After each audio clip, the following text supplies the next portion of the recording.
Aw, you got drool all over you. Drool face.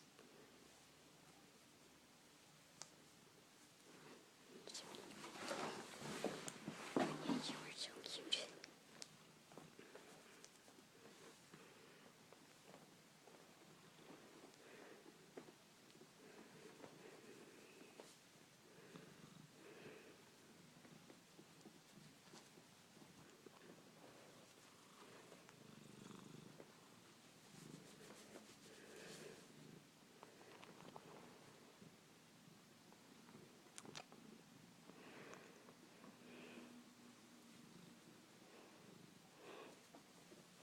She hasn't seen me all day, that's why she's like this.